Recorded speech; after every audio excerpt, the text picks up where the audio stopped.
looks deceptively simple because we have some things that we are carrying over on other items. So the first thing that I would like to do is approve the minutes from January 29th that were shared. Do I have a motion to approve as published? Thank you. And a second from Ranking Member Stogsdill. Any discussions, corrections? Seeing none, all those in favor of approving the minutes as published, please say aye. Aye. Opposed, same sign. And a thank you to everybody, and especially to Michelle. She even worked on Sunday to keep us caught up on minutes, and I just am very grateful for Michelle. Okay, the next item is occasionally we have people who testify on a bill. We have a lot of questions, and they bring their answers back to committee. So Kelly with KU has some papers to hand to Michelle, and we can hand them out. Their response, and they are also uploaded on the S Drive, correct, Michelle? If not, they will be right after committee. And we'll pass those out and make them available to you. So thank you very much. And also make sure that they are available to the public. Kelly, thank you for following through on that and getting us the information that we requested. So now we are, before we move on to our hearing today and then to work the other bills, I believe there is a motion, or actually I would like a motion to reconsider. Let me get the right folder in front of me.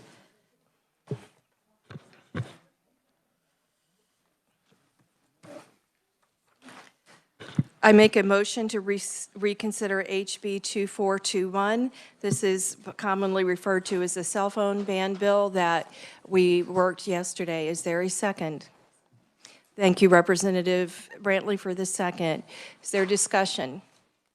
Seeing none, all those in favor, please say aye. Aye. Opposed, same sign. I believe that Representative Brantley has a motion that she would like to make.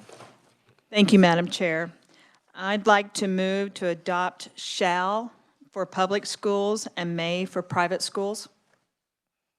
And where would you like that to be? On line 1516. Thank you. Is there a second to that motion?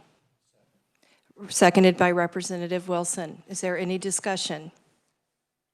Representative Featherston. Thank you, Madam Chair. I'm going to have to oppose this on the same grounds that I did yesterday. Was that yesterday?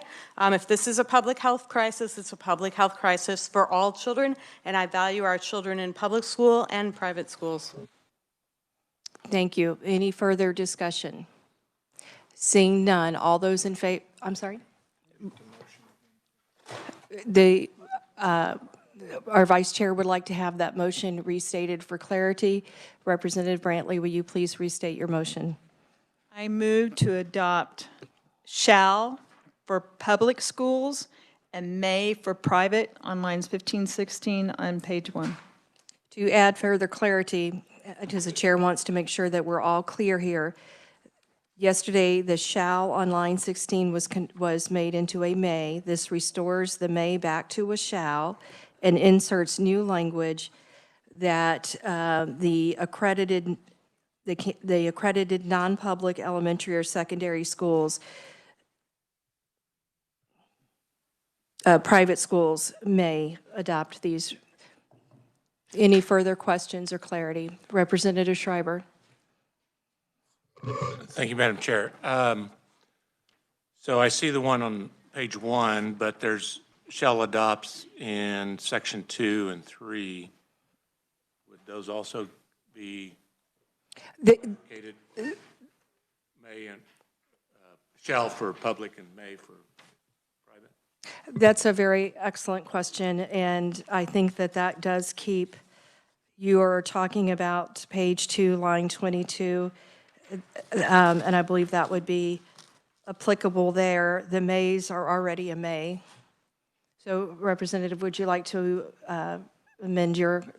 Yes, Madam Chair, I'd like to amend my amendment and include wherever public school is included, that it's a shall, and wherever private school would be a may. Thank you, and that is okay with the second, Representative Wilson? Thank you, Representative. Thank you, Representative Schreiber, for calling that attention to that. Any other discussion? We will, Representative Stogstill. Thank you, Madam Chair. I'm still not clear on why we would not have the same for public and private schools. What's the rationale behind that? They're all kids and they should all be treated the same way. Thank you, Representative Brantley. Would you like to address that? Thank you, Madam Chair. Private schools do not receive our funding, and so I don't believe that they should be, have policy from us. Okay, thank you. Representative Boatman.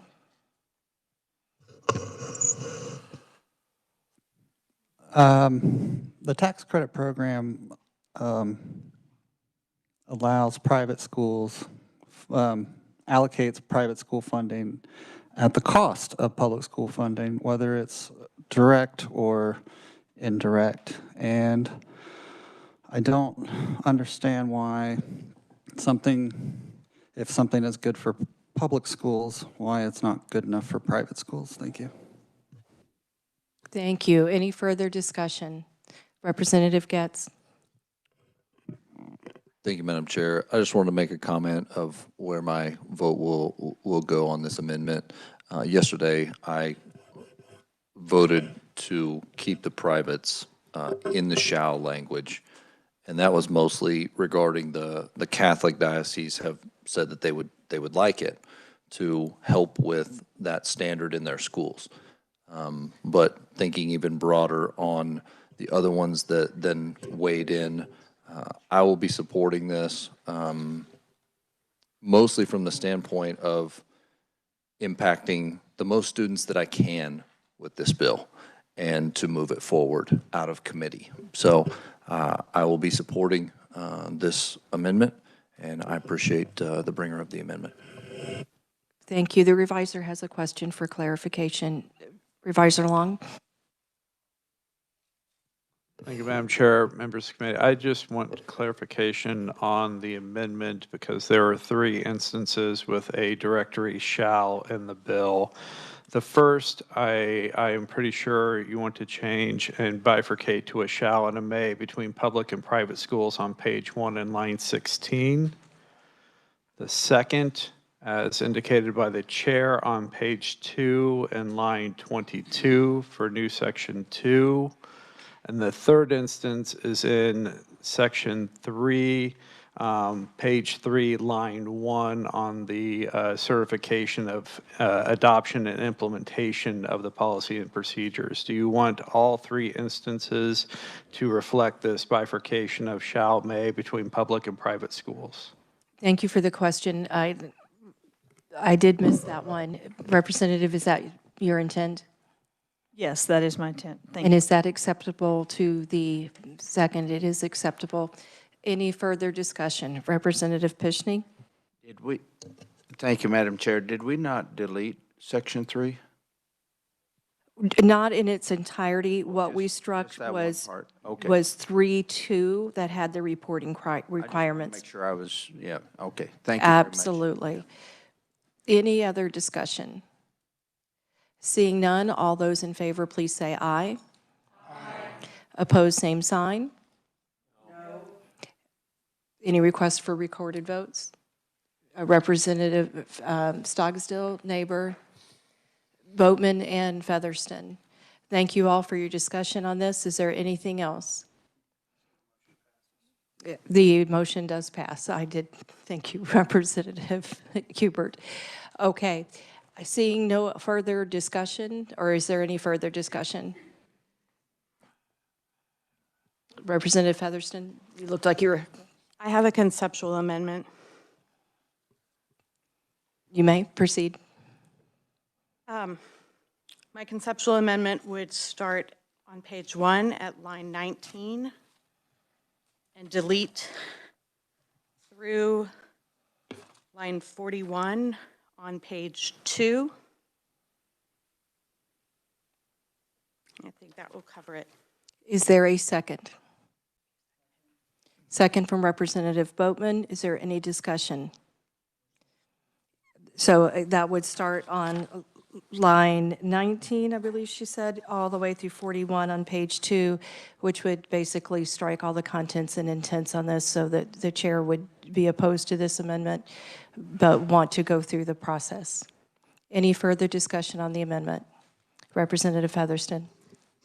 I think the important part here is that we were making good progress on this bill, and I think a lot of people feel it's important that the schools come up with a policy, but I know our respect for local control prefers that we leave those decisions with the local entity.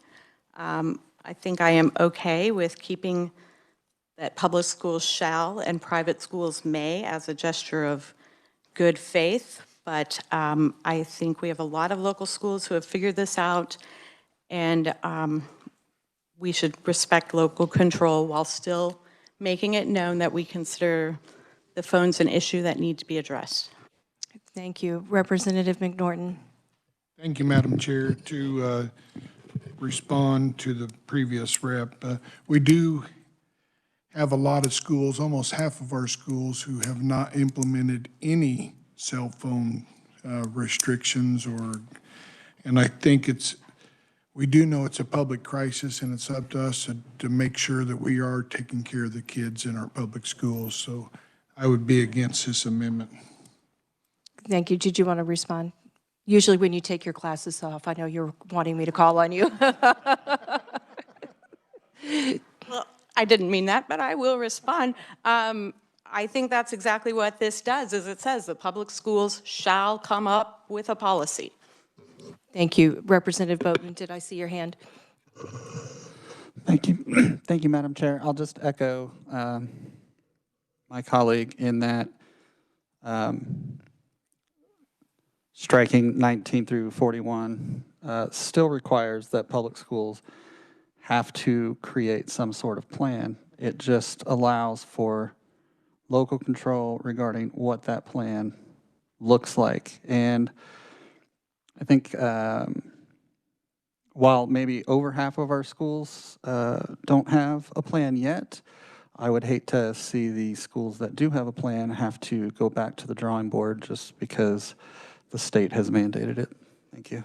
Thank you. And just for clarity, I do believe that Gabrielle sent out information that was shared by Michelle with whatever that current number is, which I do not recall, but I just want to make sure you're aware that there's a updated number out there.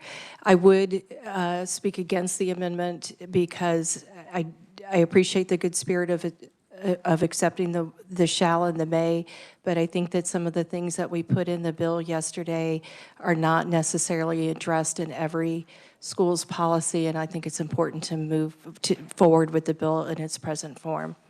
Any further discussion? Seeing none, those in favor, please say aye. Those opposed, please say nay. No. The conceptual amendment fails. Thank you all for a very good discussion. Representative Featherston. Thank you. Anybody else who would like to be recorded? Representative Boatman? Okay, thank you all very much. Representative Hubert.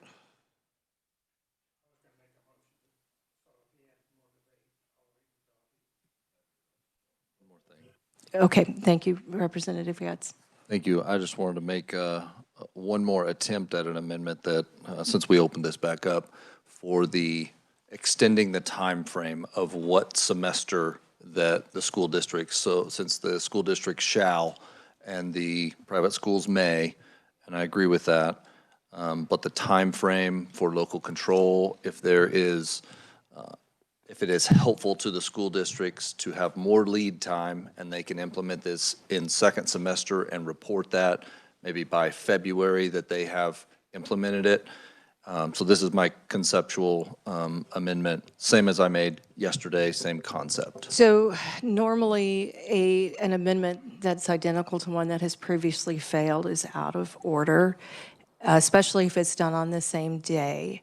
Do you have reason to believe that you would achieve a different outcome? Because that's where a chair gets gets discretion. Madam Chair, I do not have reason, but I have hope. Well, our rules specify reason, so on that grounds, I must call your motion, your amendment out of order, but thank you very much, and thank you for Madam still Chair. smiling. All right, Representative Hubert. Thank you, Madam Chair. Appreciate yesterday and today's debate and discussion. I do believe in its current form, this has the best chance to make it not through just our chamber, but also through the Senate. And with that, Madam Chairman, I would move that we pass out House Bill 2421 as amendment, favorable for passage. Thank you very much. Is there a second? Representative Chauncey. Any discussion?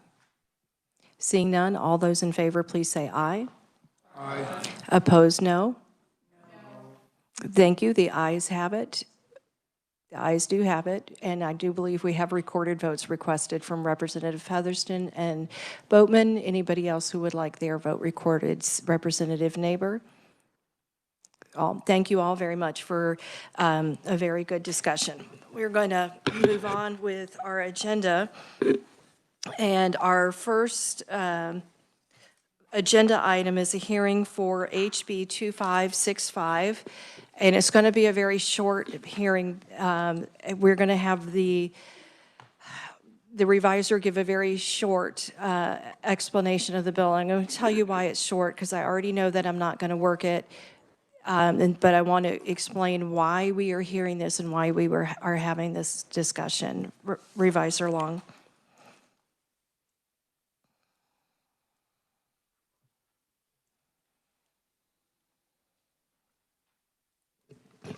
Madam Chair, members of the committee, House Bill 2565 amends two statutes regarding the rate of pay for teachers employed by the Kansas School for the Blind and the Kansas School for the Deaf. Current statutes provide that such teachers are to be paid at the same rate of compensation as teachers employed by USD 233 in Olathe, which is close to where the schools are located.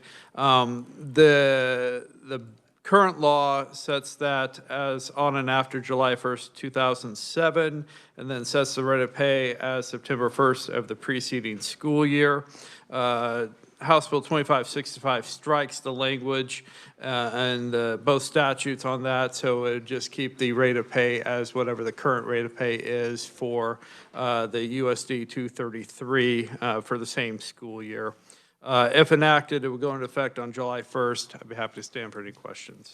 Thank you, Jason. I'd like to ask you a question. Under the current provisions, there has been confusion, and some schools have told their teachers that they cannot exceed the current rate of pay, the previous year's pay for the Olathe School District. Is that actually factually incorrect or incorrect under the current language? The current language says it would be paid compensation for such employment at a rate that is not less than the rate of compensation that is paid to a teacher licensed personnel employed by Unified School District 233. The not less than is not a ceiling, it is a floor in terms of the rate of compensation. Thank you very much, because that's somehow there was a miscommunication, and when the teachers were advocating for pay raise, that was used to tell them that that was their maximum. I felt it was very important for these teachers to have a place in public they could point back to where it is in fact a minimum, that place for their negotiation, that this be clearly understood and in fairness to the teachers on the record. Representative Neighbor. Thank you. This is just for a point of clarification. What is the address of the School for the Blind? Because it is in Kansas City, Kansas. The School for the Blind, yes, it's not in Olathe. That is right. They are on State Avenue in Kansas City, Kansas, because I used to work there. So can we understand why we're doing Kansas City, Kansas compensation to a KCK school? We are referring to the Kansas School for the Blind. That's what I mean. The Kansas School for the Blind is in Kansas City, Kansas. Gabby, would you like to come and address this? Because I can see where there would be a point of confusion. The Kansas School Board is their school, the state school board is their school board, regardless of where they're located, but it is a natural confusion point. Gabby, go ahead. Yeah, so it is correct that the Kansas School for the Blind is in Kansas City. I think when the original legislation was passed, the intent was for those two schools to be equal in pay, since they're providing similar services to similar populations. But the School for the Deaf is the one that's located in Olathe, and School for the Blind is in Kansas City. But the State Board of Education is both of their school boards. Are you thinking that they do not belong to this, that they are under the state of Missouri? Okay. They're in Kansas City, Kansas, that's what. Representative McNorton. Thank you, Madam Chair. The Olathe School District 233 is what has been chosen as the target salary. Not saying that the School for the Blind is in Olathe, but it's just that has been the school district that has been used to set their salary for compensation. Madam Chairman, I'm sorry. This is just confusing because when you say Olathe and the school's in KCK, and you're going to have substantially different compensation in Olathe versus KCK. So I guess it's interesting they put them in Olathe, but they're not in that location. I'm just saying it's a very confusing issue. And this is not new policy, this is existing practice. The only thing that that this bill proposes to change is the date. And like I said, I'm not going to work it, but I just want to point out the issue that, number one, that's not meant as a ceiling in fairness to the teachers. And number two, I think this isn't in an issue, but I'm getting into my testimony, so I'm going to. If I may, I think there may be a challenge for the schools if there happened to be a year that KCK was below USD 233's salary schedule. I think the School for the Blind may have challenges with their staff if they were providing similar services. Their intent is typically to be equal in compensation to retain their staff. Thank you. Thank you. Any other questions for Revisor Long? And then we'll go into just going to allow a short time of discussion just for clarity, because those of you who are in ed budget are familiar with that. Jason, did you have anything else for us? Any new questions for Jason? Thank you, Jason. Those of you who are in the ed budget committee are aware of this issue because we did go through the appropriations process to increase the salary for the teachers at the School for the Deaf. But there's an awkward timing that I think is very difficult for the teachers, and I don't think this bill is the right solution, but I wanted us to know that this is a problem that we need to work together to find a solution for. Because they have to wait for the Olathe teachers to go through their negotiation and then go to the State Board of Education to have that negotiation ratified. They're always a year behind.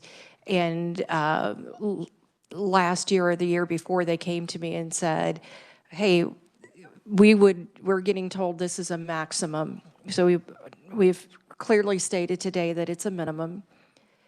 And then we helped them through the appropriations problem in ed budget, but they still have a problem. The reason they originally came to me is like inflation hit them very hard. And if there was a time where there's 8% inflation, and not only are they not at the current year, they're at the year before, financially that was very hard for them. And that's why I just wanted to have a little hearing, bring this out, and say I welcome suggestions from the state board, from those schools, or any of our membership here in this committee to help us solve that problem and pay these teachers on in a better way than we are right now. And I believe that originally when this policy was adopted, it provided a certain certainty because their school district is the State Board of Education, and they're not going through a normal negotiating process. So That's also my testimony, but I'm happy to stand for questions or hear any ideas that anybody has. Representative Schreiber. I'm still a little confused, but so what's the average rate of pay for a school of blind, school of the deaf, and Olathe? Right now, it is what Olathe has 1 year behind. Okay. They're using that same step-up chart that they have, but it's 1 year behind. So when inflation hits you hard 1 year, they're a little bit more behind than everybody else. And I felt very sympathetic to the teachers on that issue. Representative Neighbor. As a point of clarification, is it possible, because both of these are state schools, that, and yes, the deaf are in Olathe, but that you also define that the school for, it's actually the school for the visually handicapped, because they changed the name from the blind several years ago, to go ahead and say, school for the visually handicapped located in KCK, and the state school for the deaf, make sure that those addresses, so that they're defined to know that they are a state school or they're under the state Board of Education for clarity. And I would say clear up the name for the state. It's the School for the Visually Handicapped, rather than School of Blind. Thank you for bringing those issues to our attention. Any other discussion? Representative McNorton. I'm going to echo the chair's testimony here, but this year, and the chair of the K-12 may verify this for me, but we went back and had a reappropriation or allocation for a $6,000 per teacher increase to try to make up that difference. So that was my thought on this, is to bring this forward to keep them current, especially these past few years with inflation being out of control, to try to make it fair for the teachers at both schools. So if you could clarify that for me, please. Sure. Representative Getz. Thank you, Madam Chair. Yeah, there was a couple moving parts in the budget that does affect salary. I mean, days worked equal to pay was also the other part of that. So we tried to, I don't know that we got to the full 6,000 because we didn't do the full 6-day ad, because we really wanted the School for the Deaf and the School for the Blind to have equal day amounts, and one of them wanted to increase days and the other one did not. And so we said, okay, well, we're just going to keep it the same until they can agree. So that would have affected salaries because it's more days, but we still did utilize the mindset that the chair is trying to communicate, not just to this committee, but to all who are listening, that they can utilize the current system as a base, but not as a ceiling.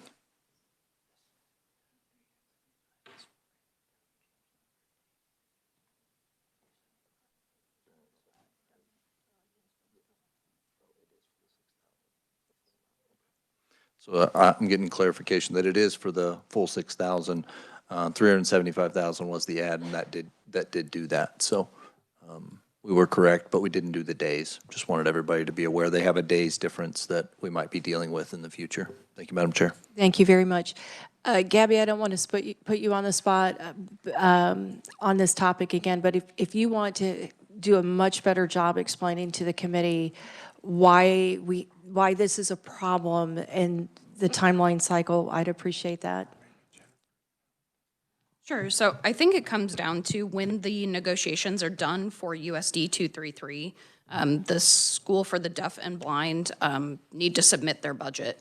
So I think something that Representative Getz and his committee discussed is if the solution in the future would be that it's appropriated above the amount that the Olathe pay parity would be for the prior year, but we wouldn't have negotiations done by the time that they sent in their budget and requested the amount. So that's the rationale for why it's the prior year, because we know for sure what that is. But I think there are options if the legislature wanted to change that. Thank you very much. Any questions for Gabby? Seeing none, Gabby, thank you for helping us to understand it. Like I said, I'm not working this bill this year because I think there's several different possible solutions, and we want to find the one that works the best for the schools and the state board. And when we come to you in appropriations and say, this is why we want to add money, you'll have a better understanding, and it won't be the first time that you've heard that. Representative Getz. Thank you, Madam Chair, for indulging me. I just wanted to share that, the current process, if that language is honored as a negotiating base to start there, puts us as a legislature in a unique position in education that we don't often get to be in, as far as being able to vote on educator salaries. And so a lot of times it's in the formula and it's out with districts, and these being that they are agencies, we do have the ability to weigh in on that salary amount, and we can each year. There's always a budgeting tension of what can we do and what can't we do, but it puts us in a unique situation that I definitely didn't dislike this year. It was good. So thank you, Madam Chair. You're very welcome. Seeing no further requests to speak, I'm going to close the hearing on HB 2565 with a thank you to my vice chair for working the bill up, because we both agreed this was very important when we started talking about this in K through 12 ed budget. So thank you all for that very valuable discussion, and if you have solutions, I really hope to hear from you.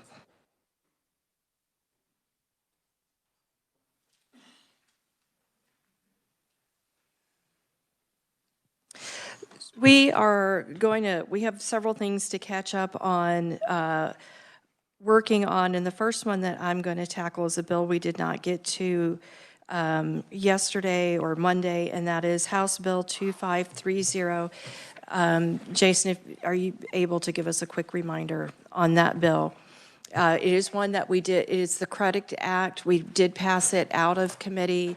I asked that it be referred back to committee, and I'll let Jason just give us a very quick update on that, or a reminder of that. Yes, Madam Chair, members of the committee, what is now substitute for House Bill 2530 would make an amendment to KSA 72-5179 to direct that post-secondary educational institutions shall adopt and implement policy to transfer earned credits or credentials through the ACT Work Keys assessments, that those credits would be transferable towards obtaining a technical degree, a post-secondary technical degree, and that the transferability is based on recommendations of the American Council on Education National Guide. Thank you. Any questions for Jason about that bill? Seeing none, the chair does have an amendment to pass out. When we drafted the balloon amendment that took out the previous part of that, of the language that was there, we accidentally, another phrase got taken out, and we are simply, from the original bill, and we are simply putting that phrase back where it was in the original bill, and that phrase is, or other similar credential earned through a similar career readiness assessment. And that adds flexibility to the bill, and that is my motion. Do I have a second? Second from Chairman Getz. Is there any discussion? Seeing none, all those in favor, please say aye. Aye. Opposed, same sign. Are there any other discussion or amendments? Seeing none, the chair would take a motion to pass substitute for House Bill 2530 as amended favorably. Do I have a motion? Chairman Getz, do I have a second? Representative Brantley, any discussion? Seeing none, all those in favor, please say aye. Aye. Opposed, same sign. And the bill is now passed again. Thank you all again for your great discussion on this.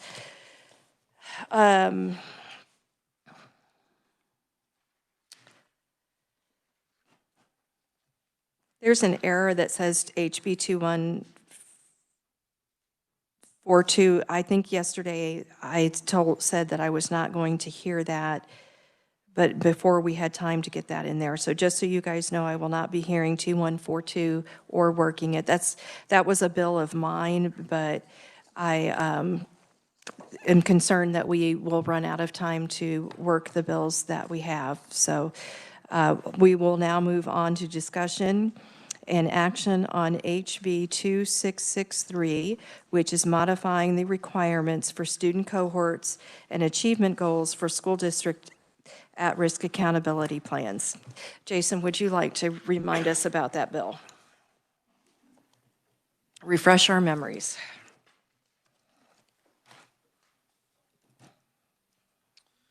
Madam Chair, members of the committee, House Bill 2663 amends one statute, 75-3574, regarding at-risk student accountability plans. The bill first makes a change. The school districts are required to identify 2 student cohort groups. Under current law, one would be for grade 3. The bill would change that to be grade 4 for one of the cohort groups. The other cohort group could be any of the grades, kindergarten or 1 through 8. The second change is regarding who can make up those cohort groups, and the bill would modify that to give the school districts more flexibility in identifying the student cohort groups, including those who are identified to receive free meals or those who are identified as eligible to receive at-risk educational programs and services. Third change is with respect to cohort groups that have 10 or fewer students, which are not permitted under the statute. The bill would direct that if no cohort group of students has 11 or more students, then the school district is to consult with the State Department of Education to determine an appropriate alternative cohort group for their plan. And finally, there is a change with respect to the achievement goal, that it would be related to achievement and academic proficiency in the areas of either English language arts or mathematics. Current law has an and on those assessments. The bill would make it an or. Thank you, Revisor Long. Want to open up and give you guys a chance to ask questions. Representative Ruiz? Thank you, Madam Chair. And Jason, cohort groups, can you explain to me what that is? Under the accountability plan, this is a group of students that the school district has identified for following on a 4-year accountability plan for academic proficiency. And so it could be identified as a group of students who are eligible for at-risk program and services, or they could be identified by one of the subgroups that it's identified under the state assessments, such as English language learners, second language learners, or some other subgroup that the state assessment has identified. But it's a subset of the student body that the school district will follow on a 4-year accountability plan. You're very welcome. Any other questions for Revisor Long? Seeing none, I will kick us off on discussion here with a reminder that this bill came to us from the Department of Education. The underlying bill was passed. The department worked very hard with several school districts who piloted this, and they brought us their feedback. So I think it's important to give some weight to their feedback, but I also think it's very important to thank the department and thank those districts who did pilot this. And I think that this was something that was very beneficial for children in Kansas. We've come up to the plate with a lot for addressing how we're teaching reading, and I think we're getting very serious and very measured and very scientific about how we're spending our at-risk money, and we're doing it together, and that's a very good thing. So to begin discussion, I'll ask if there are any amendments. Seeing none, we'll move to discussion. Any discussion about the changes to the underlying bill? Madam Chair, it's not necessarily to this, but when does this, will you remind me of the time frame when this is supposed to be all the way enacted to, move from a pilot program, I guess, into a program? Let me let Jason answer that, since he's got the fancy law degree. I appreciate it. Madam Chair, members of the committee, I believe it's full implementation beginning this next school year, 26-27. You'll note the bill also strikes provisions that were applicable only for the pilot program years of 24-25 and 25-26. And thank you, Madam Chair, and thank you, Revisor Long. That was kind of what I was thinking, and that's why these, in the work that they've done, kind of in the broad strokes, that if nobody remembers, this happened at about midnight when this, in conference committee. And so then the work to make this idea happen from the department, I just wanted to say a huge thank you. And, you know, that the at-risk dollars are the largest weighting, and they have a lot of impact. And what the point of this program is to do is to really be able to track that better and to see where it's going and what's actually effective, and have good reports on what the at-risk dollars are doing. So fully support what we're doing with this, and thank the department for their hard work in all the districts. Thank you, Madam Chair. You're welcome. Any other comments? Seeing none, the chair will call the question. All those in favor, please say aye. Aye. Opposed, same sign. And the motion carries and the bill is adopted. There's a good detail.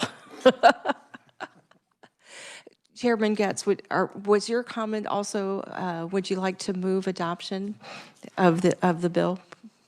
Or would anybody like to make a motion to adopt the bill is in order and pass it favorably? Question, but did we amend it today, or did we just, We did not amend it. Okay.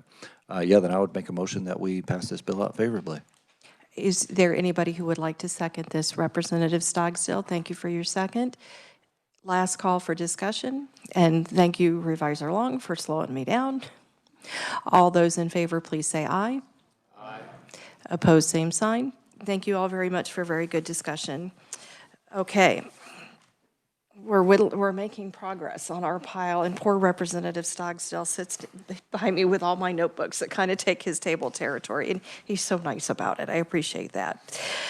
We are going to move to HB 2510, which is requiring each school district of Board of Education to allocate membership association dues to individual board members and prohibit the payment of such dues if a board member elects not to join such membership association.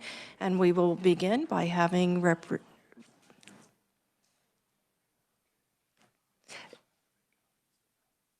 Yes.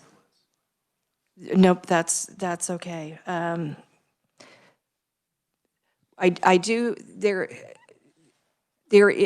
have a balloon amendment coming that I believe addresses a lot of the conversation that we had. It is of a substantial nature, so rather than doing that as a conceptual amendment, I believe Jason is getting copies to come up to us. While we're waiting for the copies on the balloon amendment, would you like to refresh our memory on the bill?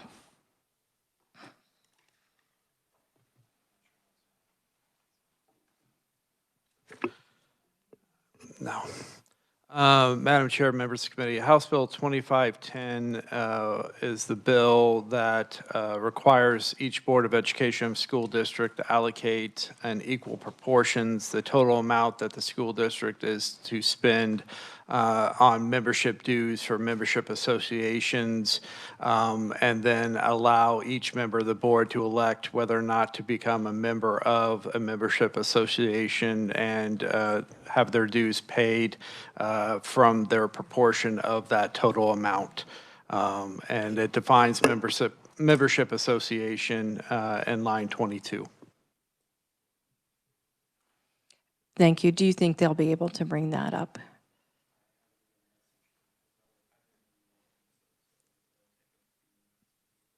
Okay, we're going to put that on pause for the moment, and I'm going to take a look at what other bills we have not worked and see if there's an easy one that we can knock out in the meantime.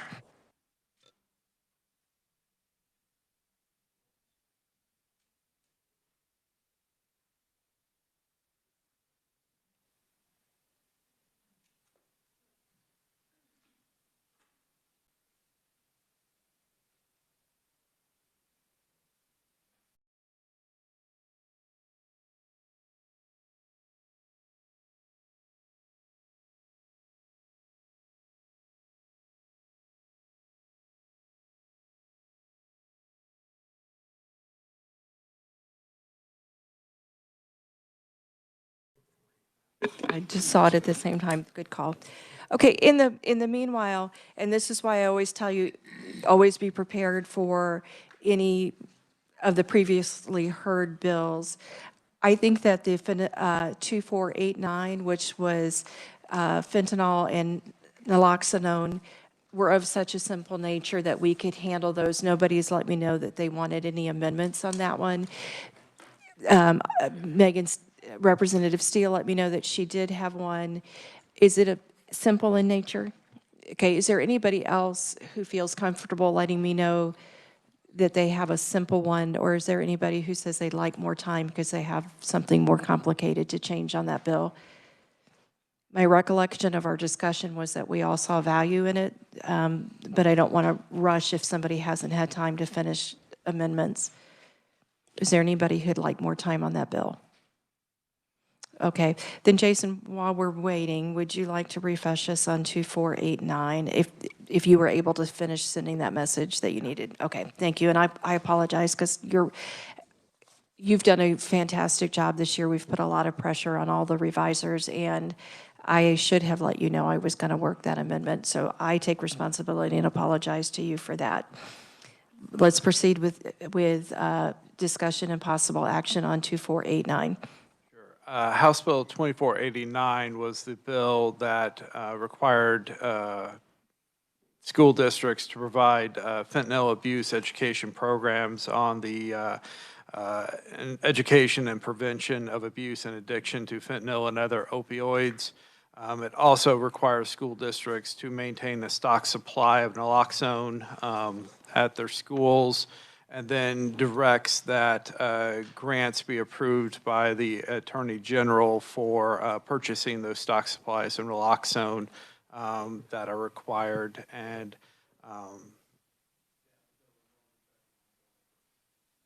Jason, thank you very much. Representative Steele, would you like to present your amendment?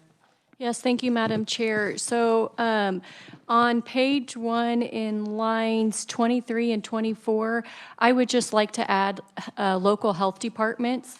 So it says that a school district may work in cooperation with public or private third-party organizations or law enforcement agencies to deliver such programs, and just open that up to include the local health departments as they do a lot of this education in our schools right now.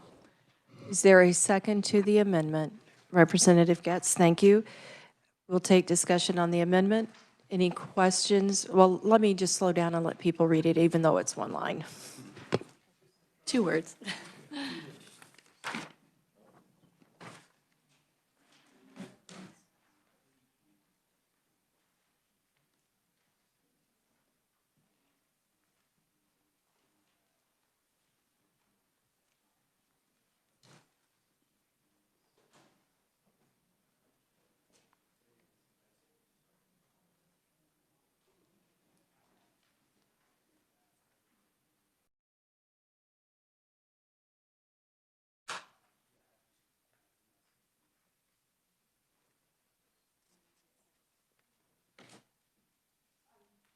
Thank you. We'll get back to questions or comments about the amendment. Representative Boatman. Thank you, Madam Chair. I noticed that the representative had delineated local health departments and the amendment says just health departments. I don't know how important it is to specify. Representative Steele. Thank you, Madam Chair, Representative. I think it's just a matter of some people just say the local health department, but a health department in general, they all serve. Thank you. Any other questions or comments? Representative Stogsdill. We're just on the amendment now, right? Oh, never mind. Any other questions or comments about the amendment that is in front of us? Representative Pishney? Thank you, Madam Chair. And as the previous representative questioned, I too question whether health departments, those two words are appropriate, or if it should say public health departments, or I'm just concerned that there was going to be vagueness in what health departments means in this context. Thank you, Representative. Thank you, Madam Chair. I would go to the revisers. The Pot County Health Department does all of the training in my district, and they were the ones that reached out with regards to this amendment. So I would turn to the reviser as the expert for wording there. Jason? Madam Chair, members committee, in the context of the sentence, this is a sentence that is just granting school districts flexibility in how they are to deliver the program. So if the committee would choose to be more prescriptive and say local health departments, it may do so as it is. Has a broad connotation, giving school districts wider flexibility in terms of who they can work with in delivering the programs. Thank you, Jason. Representative Steele? If someone wanted to make an emotion to be more specific, I would be completely amendable to doing so. Or you could save time and make changes to your own amendment and just add either local or public in front, or local public. I will, if my second is okay with it, add the word local health department. Second, you are amendable, amenable, all of those words. Any further discussion on the amendment? Representative Pishney? Well, just a point of information. Counties are mandated to provide public health departments, and I'm not arguing the word local or public or whatever, but just so this committee understands that there is a mandate for counties to have public health departments. So I don't know if that makes any difference, and I would defer to the reviser or the maker of the amendment. So. Thank you for your point of information. When I look at the text, I see a school district may work in cooperation, so that I think that respects local control, because that health department would have a choice in cooperating. So, but thank you for that point. I hope that answered your point of information. Okay. Any other discussion? Seeing none, we will vote on the amendment to add local health department to line 23. All those in favor, please say aye. Aye. Opposed, same sign. And the motion passes. I do have another amendment that I had, thank you very much to Reviser Long for catching. When the Attorney General's office testified, they recommended removing Section 3 in its entirety, and that's what you will see this amendment do. For the sake of discussion, I will move the amendment, and do I have a second? Representative Wolf, thank you very much. I'm going to give you guys time to read before we begin to discuss.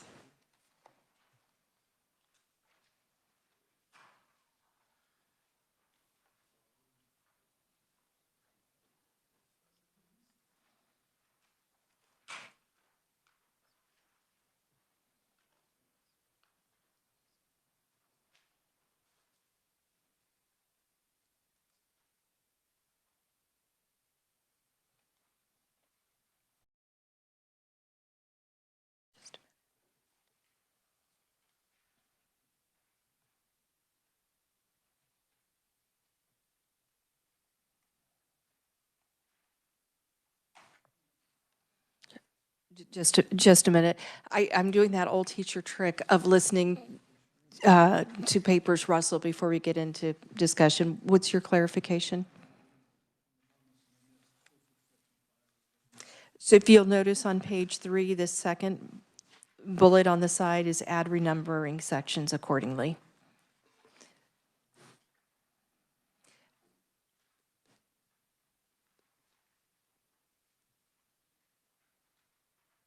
I still see a few people reading, so I'll just want to slow down and give you enough time.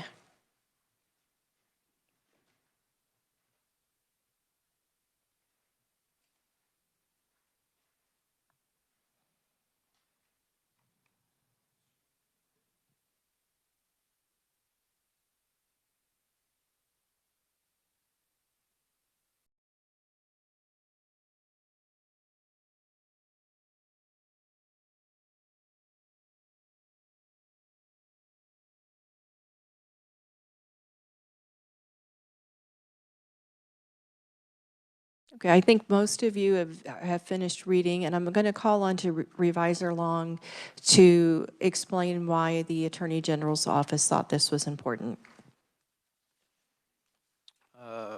Madam Chair, members of the committee, my recollection is on the testimony from the Attorney General's office was that Section 3 was unnecessary as such grants can already be provided through the structure for awarding funds under the Kansas Fights Addiction Fund, and that the addition of the new language in Section 3 could potentially cause confusion as to where requests for such grant funds would be sent and who would be approving those when there is already a procedure in place for awarding those grant funds from the Kansas Fights Addiction Fund. So the Attorney General's recommendation was to strike Section 3 and allow current statutes procedures to apply to these grants for school districts. So this is part of their concern was this could be handled, this is already handled elsewhere. Okay, and we don't need to put this statute in this bill. We're not striking that statute. And they would still be under the terms of the bill, the ones providing the grant money to pay for this, so the schools are not paying for this. That's correct? Yes, under current law, it's my understanding that school districts could currently apply for grant funding to pay for these stock supplies.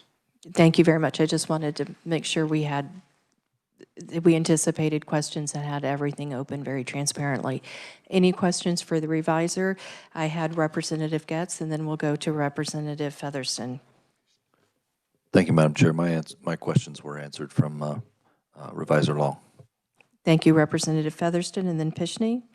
I think this is probably for research. Can we just clarify, are all of these grants awarded? Like, are we creating an unfunded mandate, or can we count on the Attorney General's office is going to fund everybody? I'm going to allow research or Jason to answer because I think that might actually be more of a Jason, but if research has something to contribute. Representative, could you restate your question, please? Yes? Okay, so I'm just thinking from being on the water committee, we have these grants that hundreds of millions of dollars of grants are applied for, and we only have money to let like 20 million. Is this a similar case for these, or does the Attorney General's fund that's taking care of this, can it fill all of the grant requests? That's a good question. That is an Elena question because I don't know what their balance is in their grants. Madam Chair, Representative Featherston, I do not have the balance for that fund handy. I would have to ask the fiscal analyst for the Attorney General. I would note that the fiscal note provided by the Division of the Budget for the bill states that the awards would, or the grants would be subject to the availability of the funds in the Kansas Fights Addiction Fund, and we can figure out what that fund is currently at. Representative Featherston. I guess my question is from the fiscal note on page 2. Any costs not covered by the grants would be borne by local school districts.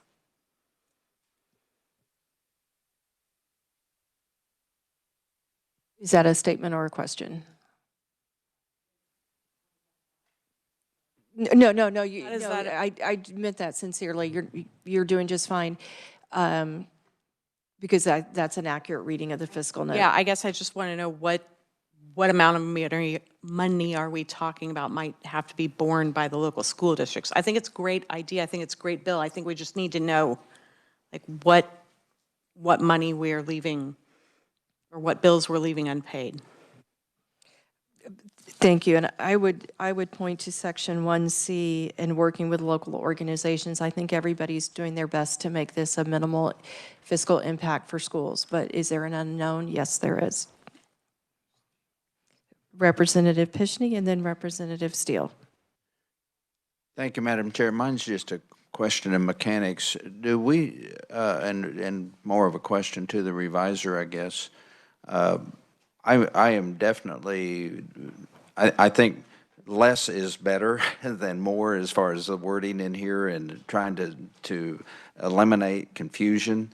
But do we need to reference that statute that you've referenced, Jason, in here, that for the grant money, it ties to statute XYZ number such and such, or not, just to make things clear and connect them to the statute that offers that grant funding? And so it's a mechanics question. Thank you. Excellent question. Representative Reviser Long.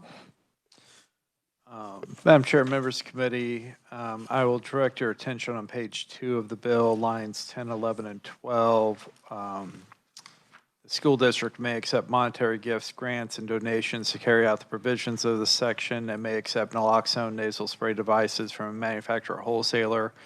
You could add a reference in there also indicating that a school district may apply for funding for their stock supplies through the Kansas Fights Addiction Fund with a reference to KSA 75-777.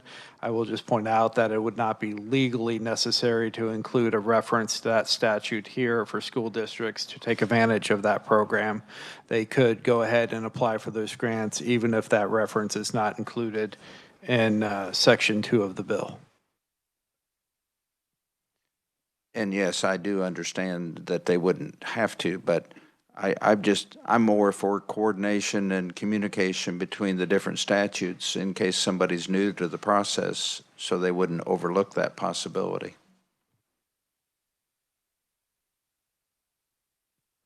Thank you, Madam Chair. Welcome. Representative Steele. Thank you, Madam Chair. The health departments have really done an amazing job across our state of getting naloxone into our school systems. They received money to do that a few years ago. I'm sorry, I don't know which date. So a lot of our schools carry this because of the amazing work of the health department. So while there still is a potential unknown of cost, our health departments all over the state have done a great job because they were given money to do so. Thank you. Any other discussion on the amendment? Seeing none, all those in favor of striking the sections presented in the amendment, please say aye. Opposed, same sign. And that amendment carries. I am unaware of any other amendments on this bill. Seeing none, we will enter discussion. Seeing no discussion, I'm sorry, Representative Stogsdill. Thank you, Madam Chair. I'm still not sure. Have we ascertained how many school districts already do this? I mean, I'm thinking of Johnson County. I think every school district in Johnson County has a program to address drug addiction and so on in our public schools. And I'm just wondering if we're really doubling up on something that's already prevalent across school districts across the state of Kansas. And I'm still, still a little bit unsure about the grants portion as to whether school districts, if they need the grants, and again, without knowing how much money is in there for those grants and so on, I don't want to burden the school districts with a unfunded mandate. So I have some concerns about that. But again, I don't feel like we have enough information about, is this a problem, or are school districts already addressing this?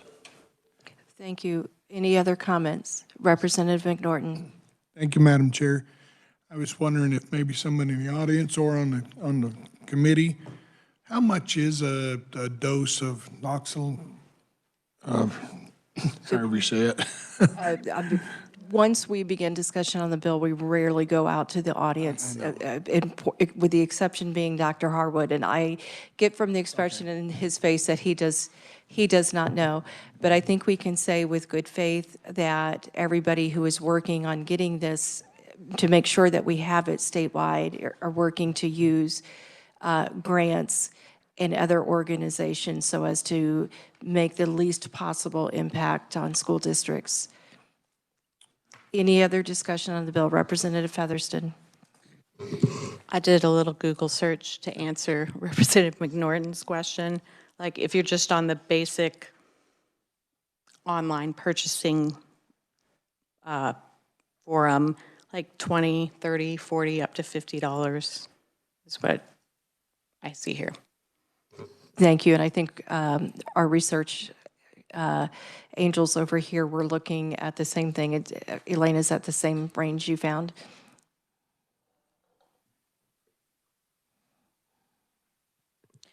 Thank you, Madam Chair. I was looking at a National Institute of Health report that said this is from 2024, the over-the-counter cost decreased from $90 to $62. Okay. So we have two sets of ranges that aren't the same but aren't horribly far apart. So I think that gives us information. Any other comments on the underlying bill? Representative Brantley. Thank you, Madam Chair. And this is kind of a question and clarification. It says that the school districts will provide fentanyl abuse education programs. If they have a DARE such that comes in and provides with their drug education, will this also apply to those programs needing to provide the fentanyl, or is this independent at the school district? The language appears to me, and Jason can weigh in, that they can work with, the health departments and other organizations. Jason, is that your read? Madam Chair, members of the committee, the bill does provide that the fentanyl abuse education programs can be provided as part of any other drug abuse awareness and prevention program. Thank you. Representative Schreiber. Just wondering, Jason, would you know if in 75-777, can private schools access the Fight Addictions Fund?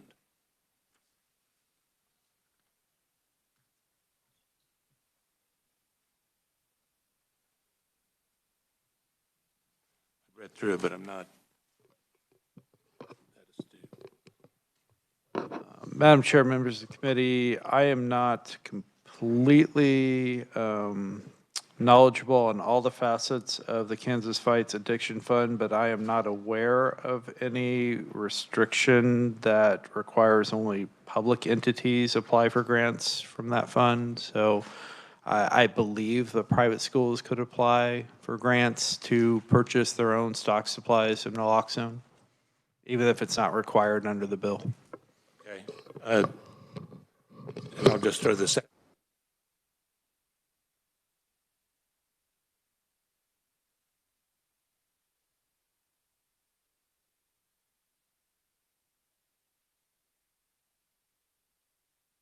Sorry, are you making a motion?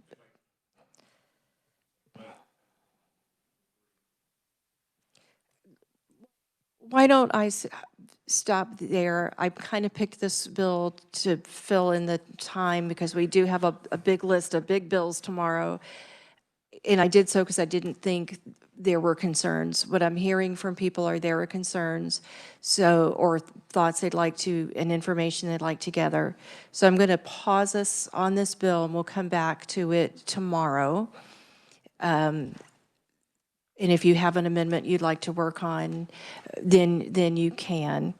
Because sometimes you, as a chair, you think you picked a bill that should not have a problem, and then people have a lot more thoughts, and it's always been my practice to be as transparent as possible and to allow you guys as much time as you need on bills, and I'd like to continue that practice.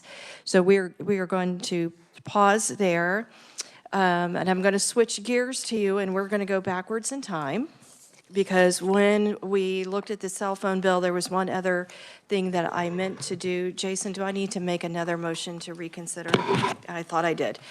I'd like to make a motion to reconsider House Bill 2421. Is there a second?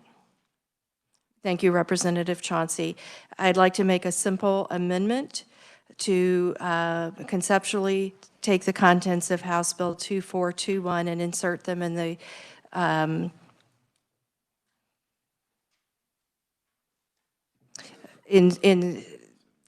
yes, I do. Thank you, Jason. When you give me that look, that always gives me pause. Thank you. Any discussion? Seeing none, I'll call the Representative Ruiz. I'm going back to the motion to reconsider. You said you're going to put it into a, you're going to do a gut and go is what you're going to Yes. All those in favor of reconsidering HB 2421, please say aye. Opposed, same sign. The motion carries. I'd like to make a motion that we take the contents of HB 2421 and put them in Senate Bill, in place of Senate Bill 281. Is there a second? Thank you, Representative Hubert. Any discussion? Representative Chauncey. Could you please turn your microphone on? Thank you. Sorry, Madam Chair. So we're going to end up with Senate Bill number 281. Is that the motion? To put it in Senate Bill 281? That's correct. Okay, thank you.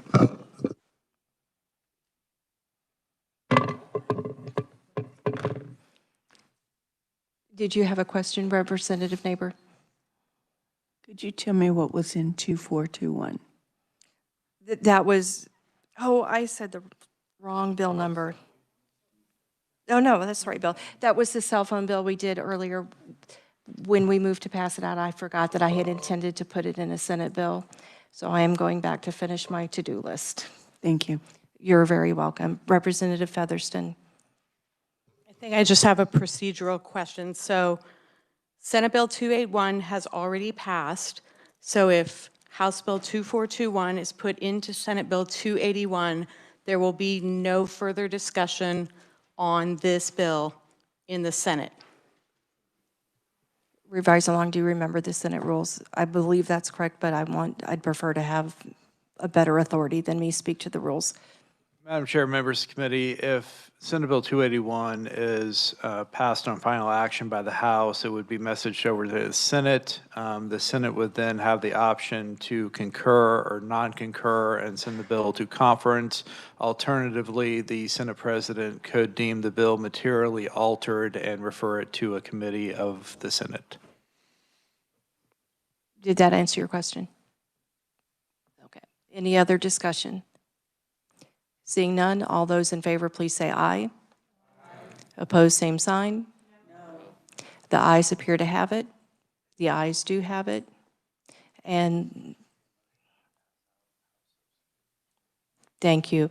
I now make a motion to pass out the House substitute for Senate Bill 281. Is there a second? Representative Getz, is there discussion? Seeing none, all those in favor, please say aye. Aye. Opposed, same sign. No. And the House substitute for Senate Bill 281 is passed. I think it's a little late for us to work on passing Representative Featherston. Yes, you may. Is there anybody else who would like to record Representative Neighbor, Representative Stogsdill, and Representative Boatman? Dr. Harwood, you were not here earlier when we worked the bill that's been, I think, one of your most important to-dos for me. We did pass your bill on the at-risk accreditation fixes. You were also not here to hear yourself being thanked by myself and other members of the committee, as well as the districts and superintendents and teachers who have worked to successfully do this pilot. So I'm glad that you were able to join us, and we deeply and sincerely convey our appreciation to you and to all of them if you're able to share that on our behalf. On that note, we are oddly adjourned a little bit early today. The last 2 days we've gone a little bit late, so it feels good to get you guys out on time. Thank you all for your hard work. We are adjourned.